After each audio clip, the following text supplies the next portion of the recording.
This program is brought to you by Stanford University. Please visit us at stanford.edu. If you want to talk about making a change in a community, you start working on young people. I believe 100% that this high school does that. This school was formed to be a neighborhood school, to be a charter school for the students who are in this neighborhood, and it has an affiliation with Stanford.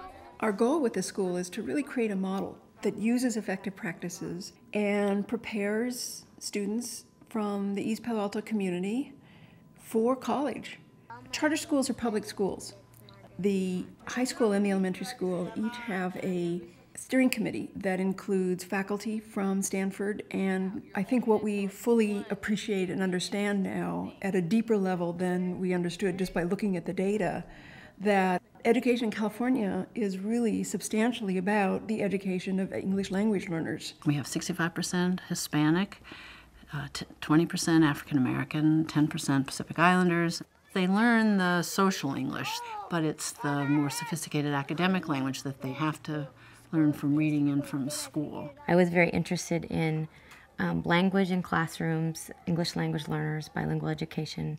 I chose the Stanford School of Education because I need to be in schools, and I think it's important for researchers to be in schools. This is a really good opportunity to see how research and practice can be interwoven and connected so that they're embedded in each other. I think that the classroom and teaching is where the rubber meets the road for kids. It's what ultimately is impacting students every day. I supervised a student teacher through the Stanford Teacher Education Program.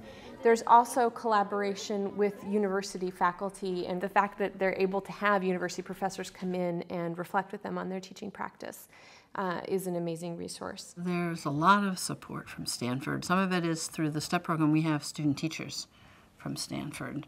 So what we want are the very best teachers and the very best practices, focusing on where children are and where they need to be, because the bottom line is the quality of the instruction in the classroom, and that is terrific. The work in the charter schools has really made me appreciate what an incredible university Stanford is. We were trying to figure out how to address some of the very serious mental health issues that we were finding in the school. And one conversation with the chair of child psychiatry, and we had a team of people from the child psychiatry department. Our first graduating class, about a fourth of the students were admitted to four-year colleges.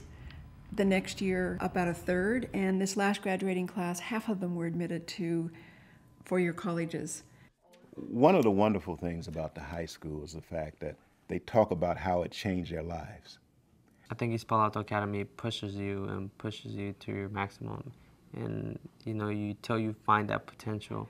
Honestly, East Palo Alto Academy was the reason I ended up going to college. I think it's just heartening to see that some of the best practices can happen in schools that are in communities that are underserved. In many respects, the charter school is to the School of Education and to Stanford much like what Stanford Hospital is to the medical school.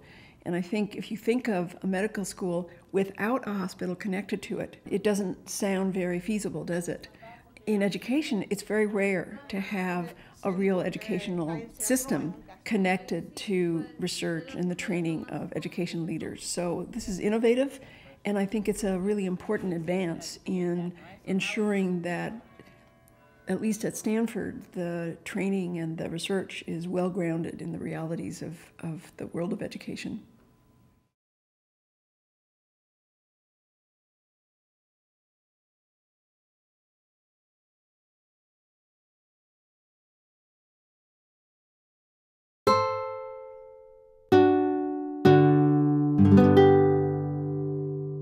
The preceding program is copyrighted by Stanford University.